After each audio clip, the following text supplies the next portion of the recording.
Environ un mariage sur 3 se termine par un divorce. En 2023, cela représentait 20 034 divorces, soit une augmentation de presque 4% par rapport à 2022. Et pour divorcer, il existe 2 procédures, le divorce par désunion irrémédiable et le divorce par consentement mutuel. Alors aujourd'hui, on va se concentrer sur le divorce par consentement mutuel. Et pour en parler avec moi, nous accueillons Jérôme Hott, notaire et porte-parole de notaire.be, et Émilie Capon, juge au tribunal de la famille de Bruxelles. Bienvenue à tous les deux. Merci. Vous écoutez Notaire Éco, une initiative de notaire.be. Émilie, première question, est-ce que c'est obligatoire de passer par un tribunal pour divorcer ? Alors en Belgique, aujourd'hui, on doit toujours passer par un tribunal pour divorcer. On n'a pas encore le divorce sans juge comme ça a été instauré en France il y a quelques années maintenant. Donc oui, pour divorcer, il faut que le divorce soit prononcé par un juge, soit, comme vous l'avez dit, dans le cadre d'un divorce par consentement mutuel, soit alors dans le cadre d'une procédure plus contentieuse. Et le consentement mutuel, c'est beaucoup plus l'apanage du notaire parce que un grand pourcentage de dossiers de consentement mutuel sont travaillés chez les notaires qui nous déposent les dossiers au tribunal. Alors Jérôme, je vais me tourner vers toi. Si je veux divorcer par consentement mutuel, je vais voir mon notaire, je commence par où ? Prenez rendez-vous. Comme ça, on peut rencontrer le notaire. Le notaire, donc le rôle du notaire ici est d'abord d'un peu expliquer quelles sont les différentes formalités à remplir dans le cadre du divorce par consentement mutuel. Il y a différents points à aborder. Traiter tout ce qui est patrimoine et traiter la question des enfants, s'il y a des enfants mineurs, puisque cette question doit être traitée pour être avalisée par le tribunal. Je vais peut-être revenir encore un pas en arrière. Comment est-ce qu'on définit que c'est un divorce par consentement mutuel ? Il est par consentement mutuel à partir du moment où les deux parties se mettent d'accord sur une solution amiable. On peut avoir des différends quand on arrive chez le notaire et le premier rôle du notaire, qui est un peu le premier juge dans ce genre de choses, c'est d'un peu débatouiller et d'essayer de dire quels sont les droits des uns et des autres et d'essayer de trouver une solution. La solution qui va être proposée par le notaire n'est pas toujours la solution juridiquement correcte, mais c'est la solution qui convient aux parties. Il faut savoir que pour ce qui est tout ce qui est patrimonial, les parties sont assez libres de faire ce qu'elles veulent. Pour tout ce qui touche aux enfants, même s'il y a une grande autonomie de la volonté, il y a quand même alors certains cadres à respecter et qui d'ailleurs sont contrôlés par le juge et le procureur qui doivent vérifier si l'intérêt de l'enfant a bien été respecté. Et alors, on parle de consentement mutuel, mais même dans ce cadre-là, j'imagine qu'il y a un énorme aspect émotionnel à gérer. Comment est-ce que tu gères ? C'est une bonne question. Mais effectivement, je pense que ça, c'est le rôle du notaire, de pouvoir être à l'écoute, d'avoir ce côté humain qui a une des qualités, je pense, premières du notariat. C'est d'abord pouvoir être à l'écoute des demandes, qui ne sont pas toujours des demandes financières, ou parfois il y a des demandes de reconnaissance de certaines choses qui sont là dans ce genre de dossier. Reconnaissance que même s'il n'y a plus de divorce pour faute, qu'en fait, c'est pas à cause de l'un ou de l'autre qu'on est là, mais c'est l'autre qui a un peu mis un coup de canif dans le contrat. Et parfois, c'est bon de le savoir. Parfois, on ne le sait pas. On l'apprend à travers d'une conversation. Et ça permet d'éclairer déjà comment les parties se positionnent et réagissent. Et c'est vrai qu'il faut parfois aller un peu à la pêche aux informations pour bien, je dirais, apprécier le cadre dans lequel on est au niveau émotionnel, parce que ne pas faire fi de cet aspect-là peut arriver à avoir des décisions qui sont catastrophiques, parce que finalement, elles ne sont pas l'aboutissement d'une décision vraiment éclairée de la part des parties. Une voulant absolument divorcer dit oui. On peut parler de violence conjugale, ça peut arriver, et la partie faible, entre guillemets, peut être là à vouloir à tout abandonner pour avoir la paix. Et donc ça, je pense que c'est un rôle très important pour le consentement mutuel, c'est qu'il peut avoir plein de réalités différentes, et là, le notaire doit bien être à l'écoute pour être sûr que ce qui va être mis sur la table, l'accord qui va intervenir, reste équilibré, mais répond aussi aux attentes de chacun. Donc, un couple décide de divorcer, il vient chez toi, quelles sont les étapes ? Alors, les différentes étapes, lors du premier rendez-vous, on va expliquer effectivement les différentes étapes du process. Donc, la première étape, c'est la rédaction des conventions préalables à divorce, où on va aborder les différents sujets patrimoniaux et des enfants à partir du moment où il y a des enfants mineurs, puisque c'est des questions qu'on doit régler pour que le juge puisse se prononcer. Ensuite, les conventions sont signées.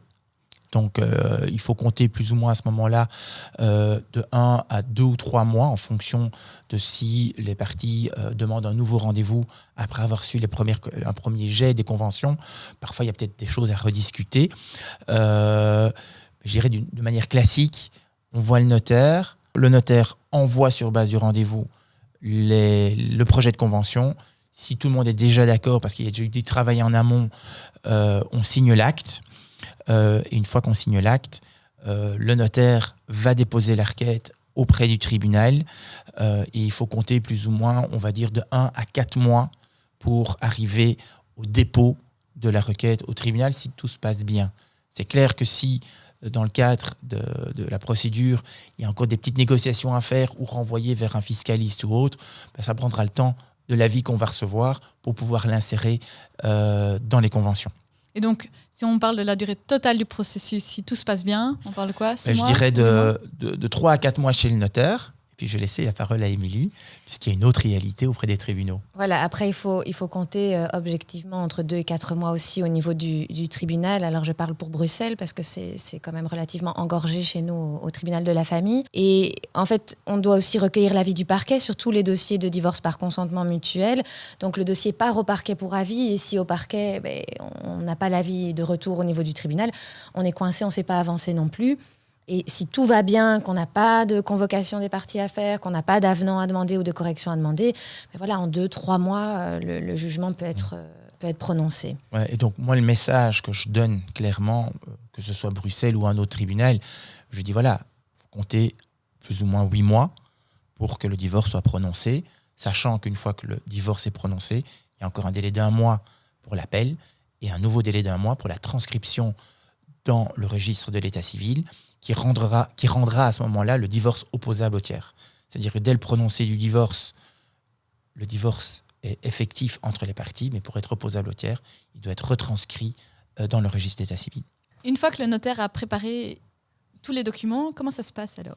Alors, le notaire va déposer le dossier au greffe du tribunal de la famille, de l'arrondissement judiciaire dans lequel il est, donc il y a des compétences en fonction de où les gens habitent.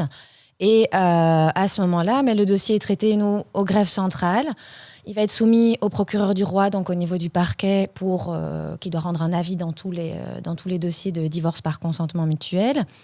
Et le dossier va également, s'il y a des enfants mineurs, être regardé sous cet angle-là. On va envoyer un courrier aux enfants mineurs qui sont concernés par le divorce pour leur permettre de venir, s'ils le souhaitent, parler au juge. Parce que ça, c'est un droit qui doit être respecté dans toutes les procédures, que ce soit un consentement mutuel ou une procédure contentieuse. On doit permettre aux enfants de plus de 12 ans de venir parler au juge. Et donc, dans la plupart des cas, ils ne souhaitent pas parler au tribunal parce que quand il y a un accord des parents, les enfants ont généralement été laissés bien à l'écart de la procédure. Mais ça, ce sont les formalités qui sont remplies au niveau du tribunal. Et puis après, le juge qui va traiter le dossier de divorce par consentement mutuel a une sorte de checklist parce qu'on doit vérifier que le notaire a effectivement tout inclus dans les conventions préalables. Donc, c'est le contrat de divorce par consentement mutuel. Donc, quand je dis tout, c'est ce dont Jérôme a parlé il y a un instant, l'immobilier, les enfants, etc.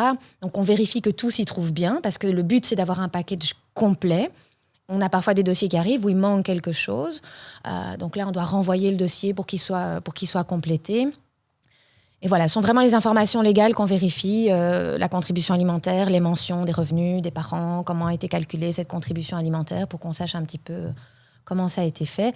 Et dans 9 cas sur 10, on homologue les conventions et on prononce le divorce par consentement mutuel. Et il y a certains dossiers qu'on va faire venir à l'audience ou dans lesquels on va demander un petit peu plus d'explications parce que, Jérôme a parlé d'intérêt des enfants, parce que le parquet, à un moment donné, nous dit attention, on a des informations à vous communiquer, il y a une situation de violence conjugale ou il y a une situation de maltraitance éventuelle et donc on est un peu interpellé sur ce que les parents ont décidé pour les enfants. À ce moment-là, nous on convoque les parents en disant voilà, on a eu cette information-là, qu'est-ce qui se passe, parlez-nous-en et on voit si on adapte éventuellement, ce sont eux qui vont adapter alors éventuellement les modalités d'hébergement des enfants. On peut dire que dans 9 cas sur 10, généralement, le divorce est validé, mais dans certains cas plus spécifiques, il peut y avoir des ajustements. Oui, il peut y avoir des ajustements et ça peut aller jusqu'à un refus. Donc, on va aller demander des compléments quand il manque quelque chose. On va aller demander des explications quand on a un avis négatif du parquet. Mais si on n'est pas rassuré ou si le dossier n'est pas complété, à ce moment-là, on peut refuser le divorce. On ne va pas prononcer le divorce. Alors, j'ai parlé des notaires, mais c'est vrai qu'on a des divorces par consentement mutuel qui sont introduits par des parties sans notaire. Quand il n'y a pas d'immeuble du tout, les parties peuvent aussi le faire sans notaire. Et donc là, c'est souvent quand les parties ne sont pas assistées d'un notaire qui manque alors des éléments dans le dossier, parce que de manière générale, les notaires sont habitués à tout remplir dans les conventions. Puis c'est le rôle du notaire de vraiment aller cocher toutes les cases. On les connaît, donc on va aller cocher toutes ces cases. Je pense qu'aussi, ce qui est important, c'est d'avoir en tête que le but, c'est que les parties ne retournent pas devant le juge après leur divorce par consentement mutuel parce qu'on n'est pas clair dans une question d'hébergement, qui va chercher l'enfant, qui doit le ramener. Donc toutes ces questions-là sont importantes. Il y a une nouvelle donne qui est vraiment maintenant sur laquelle, je pense, les tribunaux font fortement attention, c'est la fixation de la contribution alimentaire. Sur quelle base ? Pourquoi ? Parce que dès qu'il y a une modification financière d'une ou l'autre partie, on retourne devant le juge et donc il faut permettre au juge, dès à présent, de ne pas re-rentrer dans un système contentieux, de dire comment a été calculée cette contribution alimentaire et ça permet au juge de dire voilà les données qu'on avait au temps du divorce, quelles sont les nouvelles données. Je laisserai Émilie répondre peut-être à ce niveau-là. C'est recalculer sur base des tables ou des instructions que vous avez pour recalculer la contribution alimentaire, mais sur base d'un calcul qui a été fait en connaissance de cause à la base. C'est ça, donc c'est le notaire qui, à la base, va faire le calcul aussi. Alors, c'est pas le notaire qui va faire le calcul. Le notaire, souvent, va accueillir les chiffres des parties. Et je dirais même, on ne va pas accueillir les chiffres des parties. On va souvent, la plupart du temps, dans les divorces, on accueille un résultat déjà que les parties ont convenu entre elles. Il faut être honnête, le notaire peut aider, mais souvent les parties conviennent entre elles. Elles ont déjà été voir leur comptable ou voir un fiscaliste. Et c'est vrai que moi, personnellement, il y a un intérêt parfois, je pense, pour les personnes, d'aller voir un fiscaliste parce qu'il y a une fiscalité à ce niveau-là par rapport à la déduction des enfants à charge, de certaines choses, de renvoyer un fiscaliste pour avoir finalement la solution qui va permettre au couple qui va se séparer d'avoir un minimum, un minimum de dépenses supplémentaires au niveau fiscal, et un fiscaliste peut vraiment aider par rapport aux contributions alimentaires. Oui, peut-être. C'est vrai qu'on est obligé de vérifier parce que la loi prévoit que tout ce qui concerne, que ce soit un jugement qui décide d'une contribution alimentaire ou que ce soit un accord que les parents amènent sur le montant d'une contribution alimentaire pour les enfants, il y a un certain nombre de critères qui doivent être indiqués, sont les revenus des parties, le budget de l'enfant, le montant des allocations familiales. Alors, tous les critères ne sont pas obligatoires, doivent pas obligatoirement être repris, par exemple, dans les conventions de divorce par consentement mutuel, mais il en faut au moins quelques-uns. Et ça nous permet d'avoir un indicateur si X années plus tard, il y a effectivement un changement dans la situation, parce qu'il peut arriver que les gens veuillent modifier ce qu'ils ont décidé quelques années auparavant dans le cadre de leur consentement mutuel. Et donc, on a une base pour pouvoir vérifier en disant à l'époque, ils ont tenu compte de autant de revenus chez monsieur. Aujourd'hui, monsieur a des revenus qui ont augmenté de 40%. On a un peu une règle de 3 qu'on peut appliquer après si on a des demandes par rapport à ça. Ce qui attire surtout notre attention au niveau du tribunal, c'est quand, par exemple, il est décidé qu'il n'y aura pas de contribution alimentaire pour les enfants, alors qu'on n'a aucune indication sur les revenus des parents, et alors, par exemple, que les enfants sont mis 100% du temps chez la maman ou 100% du temps chez le papa. Et là, c'est un indicateur pour nous en général où on va quand même poser la question, parce que l'obligation alimentaire à l'égard des enfants, des parents à l'égard des enfants, c'est quelque chose qui est d'ordre public. Donc, on ne peut pas y échapper. On veut comprendre pourquoi est-ce qu'il n'y a rien qui est mis. Donc, voilà, ça, c'est des questions qu'on va plutôt avoir et les vérifications qu'on va faire au niveau du tribunal. Donc, si je peux rebondir, en fait, c'est vraiment l'idée de se dire, il n'y a pas de contribution alimentaire, mais on veut être sûr que le parent, finalement, qui en prend la charge, aura la capacité de le faire. Oui, et que c'est volontaire, ou alors que, par exemple, il n'y a pas un contexte de violence derrière qui fait que la partie la plus faible dans les violences prend tout en se disant « tant pis, je ne demande même rien pour les enfants parce que je veux en finir ». Et donc, voilà, il faut qu'on regarde un petit peu ça aussi. Je rejoins ce que Jérôme disait, on n'a pas toutes les informations non plus au niveau du tribunal. Donc on ne va pas faire venir les gens 5 fois pour demander des informations. À un moment donné, soit ils nous les donnent, soit ils ne nous les donnent pas, et on homologue ou on n'homologue pas alors le divorce. On a déjà un petit peu abordé le sujet, mais comment est-ce que la question de l'intérêt de l'enfant est gérée, quel que soit le type de divorce? Alors, par le fait de permettre aux enfants de plus de 12 ans d'être entendus, de donner l'information aussi, et ça c'est le rôle des avocats, des notaires également, surtout dans le consentement mutuel, de donner l'information aux parents, de dire voilà, vos enfants aussi pourront être entendus dans le cadre de la procédure d'homologation devant le tribunal. Les enfants de moins de 12 ans, s'ils expriment le besoin ou le souhait d'être entendus, vont être entendus aussi. Ça, c'est assez récent. C'est depuis le début du mois d'avril où on a une plus large possibilité qui est offerte aux enfants d'être entendus. Et alors, il faut en fait que les conventions préalables mentionnent quelque part dans les modalités relatives à l'hébergement des enfants que les parents ont tenu compte, ils ont décidé de ça dans l'intérêt de leurs enfants. Donc, il faut que ce soit mentionné quelque part. Après, on part du principe au tribunal aussi que les parents sont normalement les premiers garants de l'intérêt de leurs enfants et que ce qu'ils ont décidé, naturellement, ils pensent que ça relève de l'intérêt des enfants. Et à nouveau, on aura des hésitations si jamais le parquet vient nous dire attention, il y a eu des plaintes qui ont été déposées par madame contre monsieur, il y a eu des faits de violence ou il y a eu des faits de maltraitance à l'égard des enfants. Et là, on va s'interpeller. Mais tout ça, ça fait partie de la manière dont on va tenir compte de l'intérêt des enfants. Et cette interpellation, elle vient d'office du parquet ou est-ce que le notaire pourrait aussi avoir des suspicions de violence et ramener ça? On peut avoir des suspicions, mais c'est un peu compliqué pour nous parce qu'on n'a pas de... On est ici pour accueillir les demandes des parties et on n'a pas d'autorité à ce niveau-là.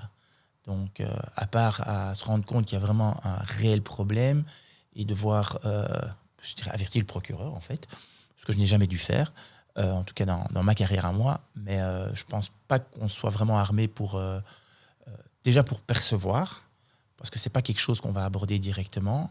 On peut se rendre compte qu'il y a peut-être de la violence, mais à quel degré, tout ça. Et de nouveau, on n'a pas le pouvoir de quoi que ce soit, alors que si on est devant le juge, même si le juge n'a pas le pouvoir, le procureur, lui, a le pouvoir de pouvoir intervenir de manière autoritaire. Donc, il n'y a pas de souci, je pense, à ce niveau-là. Mais du côté notarial, on est soucieux de l'intérêt de l'enfant, mais c'est vrai que la plupart des gens qui font un divorce par consentement mutuel et donc qui viennent pour préparer leur divorce, en général, c'est que ça va déjà plutôt bien à la base et que donc, voilà, il y a la bienveillance et il y a effectivement, je pense que c'est rare que les parents ne pensent pas à l'intérêt de l'enfant. Si on revient un petit peu sur l'hébergement des enfants, est-ce qu'il y a différentes modalités? Quels sont leurs avantages? Quels sont leurs inconvénients? Tout est possible, j'ai envie de dire, surtout dans le cadre d'un accord. Il n'y a pas de... La loi ne dit pas que si on fait un hébergement égalitaire, ça doit être moitié-moitié. La loi privilégie l'hébergement égalitaire. Donc, dans le cadre du consentement mutuel, les parties vont se diriger vers où elles ont envie pour leurs enfants. Maintenant, à partir du moment où j'ai pas d'inquiétude en tant que juge pour l'intérêt des enfants et où j'ai aucune indication d'une situation de danger ou autre de la part du ministère public, on va valider ce que les parents nous déposent comme accord dans le cadre du consentement mutuel. Donc, ils peuvent très bien avoir choisi une formule. Il y a les classiques d'un week-end sur 2 chez un parent et le reste... c'est l'autre parent avec la moitié des vacances. Il y en a qui font des systèmes 2-2-5-5, donc les 2 premiers jours de la semaine, lundi, mardi chez papa, mercredi, jeudi chez maman, et puis un week-end sur 2 chez l'un ou chez l'autre. Voilà, maintenant... Donc, j'ai une petite interpellation pour toi, Émilie. J'ai déjà eu des conventions qui ont été refusées par un juge parce qu'il estimait que l'intérêt de l'enfant n'était pas respecté dans l'hébergement. Et on était plutôt passé pour des questions, en plus, dans ce cas-là, vraiment... impossible, de par la profession du papa, à un hébergement très limité. Est-ce qu'il y a des politiques spécifiques par rapport à ça ou c'est vraiment... Non, il n'y a pas de politique spécifique. À nouveau, c'est un peu l'attention attirée. Comme je le disais tout à l'heure avec les contributions alimentaires, s'il n'y a rien qui est prévu, on va voir l'attention qui est attirée sur le dossier. S'il y a quelque chose, par exemple, avec un enfant en très bas âge et où l'enfant en très bas âge n'est pas du tout chez la maman, majoritairement chez le papa, on va un peu se poser la question aussi. Donc, on peut faire venir les parties pour essayer de comprendre ce qui explique qu'elles en sont arrivées à ça. Il peut y avoir des éléments qu'on ne connaît pas si ce n'est pas expliqué dans les conventions, comme par exemple une situation professionnelle. Alors, on a des personnes qui travaillent de nuit, on a des personnes qui ont des horaires qui changent tous les mois ou qui travaillent en shift. Donc, ça peut expliquer aussi qu'ils mettent en place des choses un peu plus à la carte. Donc vous attendez du notaire à ce moment-là qu'il justifie, qu'il explique à tout le moins que les parties, qu'il y a, je dirais, quelque chose dans l'acte, dans les conventions, qui explique la raison de cette disparité dans l'hébergement. Ça peut être une idée de l'insérer, ou en tout cas d'attirer l'attention du tribunal sur le fait que voilà, s'ils ont décidé de faire comme ça et c'est un peu différent de ce qu'on fait d'habitude ou c'est un peu déséquilibré, c'est en raison de la profession de monsieur ou en raison parfois d'un parent qui est malade et qui ne sait pas s'occuper comme il souhaiterait de l'enfant. Tant qu'on a l'information, en fait, tout ce qu'on a comme information nous permet à nous d'être assurés et de comprendre. Et ça évite peut-être alors de faire venir les gens à l'audience pour leur demander des explications et perdre alors du temps dans la procédure. Maintenant, on est 21 juges au tribunal de la famille. Il n'y a pas de politique de dire on va arrêter un divorce si ou on va questionner les gens dans un divorce si on voit qu'il y a un déséquilibre ou pas. Ça reste de la responsabilité personnelle de chaque juge. Donc de l'humain et de l'appréciation que le juge peut avoir. Tout à fait. Okay. Avec une habitude, avec l'âge des enfants, avec le fait aussi de passer... On a des critères aussi indicateurs, le fait de ne pas séparer une fratrie. Si on se rend compte qu'il y a 2 enfants, on en met un chez maman tout le temps et un chez papa tout le temps, ils ne se voient jamais, ça va nous interpeller parce qu'on a quand même aussi, dans la loi, on dit qu'il faut donner la priorité aux fratries ensemble. Donc, c'est des indicateurs, mais il n'y a pas de règle vraiment qui dit ça va passer ou ça ne va pas passer. Oui. Mais ce que dit Émilie est juste. J'ai déjà eu ici, en fait... dans des conventions, qu'un enfant était chez le papa et l'autre enfant chez la maman. Donc voilà. Mais moi, je suis obligé. Moi, je l'acte parce que même si je demande, parfois il n'y a pas d'explication spécifique, mais c'est comme ça. Donc ça arrive effectivement, même en consentement mutuel, que pour des raisons parfois qu'un des enfants ne sait plus voir un des parents. Voilà, même si la maman ou le papa, donc l'autre parent, j'ai toujours eu ça en tout cas dans les conventions, l'autre parent essaye de faire revenir ça. Et alors, dans la dernière fois que j'ai eu le cas, il n'y a pas si longtemps que ça, on a convenu d'écrire dans la convention la volonté des parents entre guillemets, de permettre, ici dans le cas ici, c'était le papa, de renouer, et que on a justifié effectivement sur cette base-là que dans un premier temps, l'hébergement serait très limité chez le papa, mais qu'il y avait une volonté des parties de développer de manière plus équitable l'hébergement entre les 2 parents. Donc effectivement. Alors Jérôme, je vais revenir vers toi. Est-ce qu'il est plus simple de divorcer quand on a conclu un contrat de mariage ? Pas spécialement. Disons que le contrat de mariage en tant que tel... c'est pas comme aux États-Unis où on peut faire des conventions de divorce dans le contrat de mariage. Hein. Par contre, c'est vrai que le notaire, à partir du moment où il a donné un conseil pour un contrat de mariage, quand on donne un conseil pour un contrat de mariage, on parle de divorce et on parle de mort. Donc, quelque part, on aborde des sujets du futur. Divorce, pas spécialement, la mort, c'est certain. Mais donc, on aborde ces sujets-là. Mais non, c'est pas ça qui va faciliter les choses. Parfois, je pense que, contrat ou pas de contrat, le mariage peut faciliter certaines séparations parce que tout est prévu dans le code, alors que quand il n'y a pas de contrat, que c'est de la cohabitation, parfois c'est plus compliqué parce qu'il n'y a pas de règles, il n'y a pas de cadre. Et d'ailleurs, on ne va pas devant le juge à ce moment-là, puisque ce n'est pas nécessaire. On peut tout régler en dehors, même les enfants, on peut tout régler en dehors du juge. Donc, parfois, le mariage, plutôt, va permettre de mettre un cadre qui est parfois plus sain que quand il n'y a pas de mariage. C'est un cadre, effectivement, un référent. Pour les enfants, nous, on a beaucoup de dossiers. On a autant de dossiers de séparation. Là, je sors du consentement mutuel. Hein, évidemment, divorce par consentement mutuel, il faut avoir été marié pour divorcer. Donc, mais on a beaucoup de dossiers de séparation de couples non mariés, que ce soit des cohabitants de fait ou des cohabitants légaux. Et pour les enfants, on va gérer ça de la même manière que pour des couples qui sont mariés. Mais au niveau du patrimoine, effectivement, ça change la manière de régler les choses en cas de séparation. Alors, j'ai encore une autre question. Est-ce que tu vois des couples qui souhaitent se séparer mais pas divorcer ? Quels peuvent être les avantages ? Je pense qu'il y a deux réalités. Il y a des personnes qui viennent pour un consentement mutuel. Et au fur et à mesure des discussions, on se rend compte qu'en fait, il y en a un qui n'a pas envie de divorcer. Et qui donc, il fait traîner. Pas spécialement de mauvaise foi, mais il n'a pas envie. C'est pas lui qui est demandeur. Ils sont tous les deux demandeurs d'un consentement mutuel, mais il ne veut pas. Et alors, ce qui se passe souvent dans ces cas-là, c'est que celui qui finalement veut divorcer, mais pour lequel ça n'avance pas assez vite, parce que l'autre ne veut pas divorcer, il va d'abord faire un petit tour à la case chez Émilie, dans la case Émilie, où elle va demander le divorce pour désunion irrémédiable. Comme les négociations ont quand même déjà pas mal avancé, souvent ça permet à revenir chez le notaire et en fait finaliser le divorce de manière assez rapide.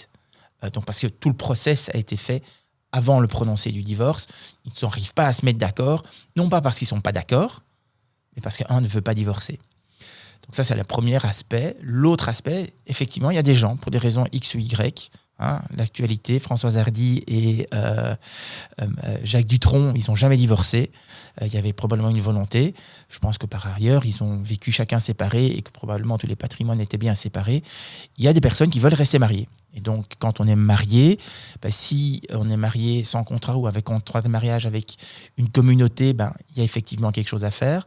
Séparation de biens, c'est déjà pas mal, mais on peut éventuellement aller vers la séparation de corps et de biens, qui reste une procédure actuelle. Je vois qu'Émilie hausse un peu les sourcils. J'en ai fait, je pense, ça fait un peu plus de 20 ans que je suis notaire, ça fait presque 30 ans que je travaille dans le notariat. Ce genre de procédure, j'ai dû en faire maximum 4 ou 5. Et encore une récemment, parce que madame ne voulait pas divorcer, mais monsieur voulait avoir cette séparation de corps et de biens où on sépare vraiment les patrimoines. Je pense qu'il y a aussi une question de solidarité par rapport à l'administration fiscale qui peut jouer dans cette séparation de corps et de biens. Maintenant, je me retourne vers Émilie, je ne pense pas qu'elle ait eu beaucoup de procédures. Si peut-être qu'elle a traité celle que j'ai faite il n'y a pas longtemps, mais à part ça, je ne sais pas s'il y en a beaucoup. Non, moi j'en ai en tant que juge, mais c'est assez récent, j'en ai jamais connu, comme avocate avant non plus. Voilà, pour moi c'est un peu une procédure un peu particulière, voilà. On est entre deux. Mais en gros, ça, ce qui se passe, c'est qu'en fait, on va vers une séparation de biens pure et simple. La séparation de corps et de biens, historiquement, était pour permettre à des époux, puisqu'il y avait des divorces pour faute, de pouvoir ne plus habiter ensemble plutôt. Mais voilà, mais donc, à part ça, il y a encore une utilité, mais c'est vrai que c'est une procédure qui est très peu usitée et qui est usitée parfois quand un ne veut pas divorcer et que l'autre l'accepte, mais que l'autre veut absolument que tout soit bien partagé. Et en fait, dans ce cas de procédure, tout est déjà complètement partagé, en fait. Sauf peut-être un bien qui reste en indivision, mais tout le reste est déjà bien réglé au niveau patrimonial. Donc, dans les faits, ça ne change pas grand-chose, quoi. Ça change que chacun a vraiment... Tout est clair dans le patrimoine, qu'il n'y a plus de compte à faire.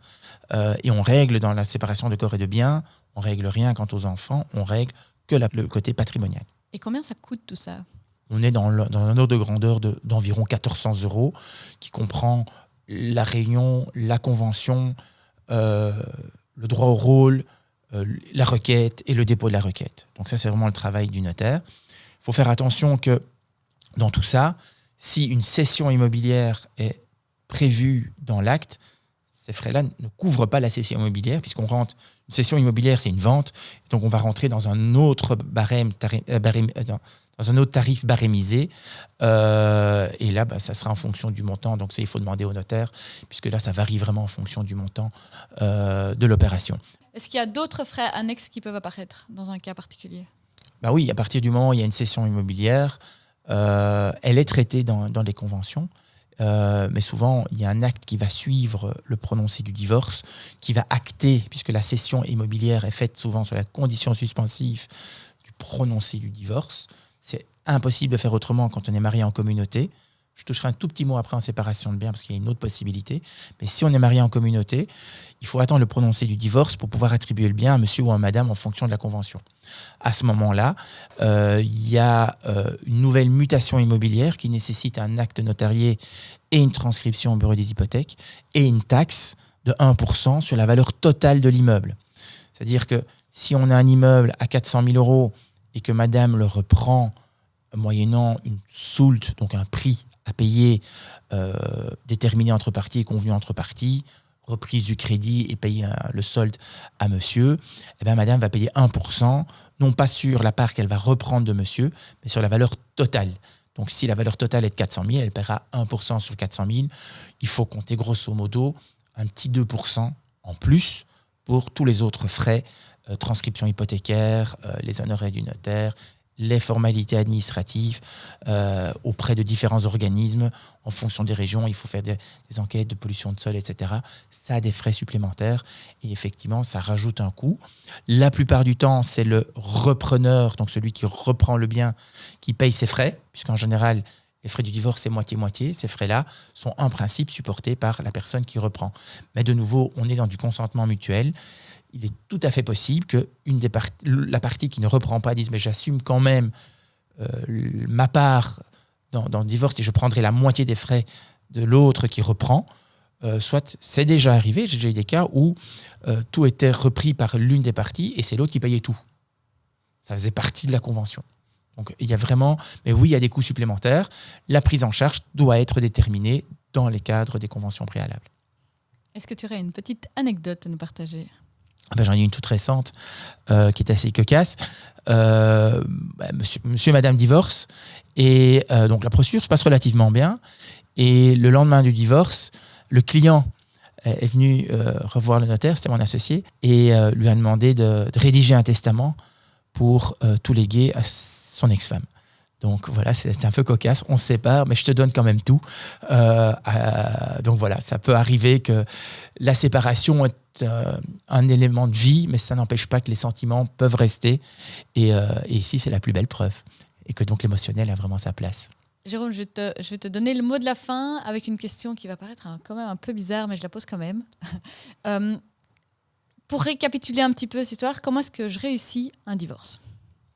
En communiquant, en essayant justement d'abord être clair dans ce qu'on veut, de l'exprimer. Je pense que le notaire a un rôle ici pour éventuellement reformuler les demandes des uns et des autres, les replacer dans leur contexte, de tenir compte de l'émotionnel, mais de le laisser en dehors de tout ce qui est décision à prendre, qu'elle soit patrimoniale ou vis-à-vis des enfants. Parce que l'émotionnel est irrationnel et qu'on doit rester dans du rationnel quand on fait une convention. Et voilà, c'est la fin de cet épisode qui, je l'espère, vous aura plu. Merci à nos invités, merci à vous d'avoir écouté. N'hésitez pas à partager, à vous abonner et à nous dire ce que vous en avez pensé en commentaire.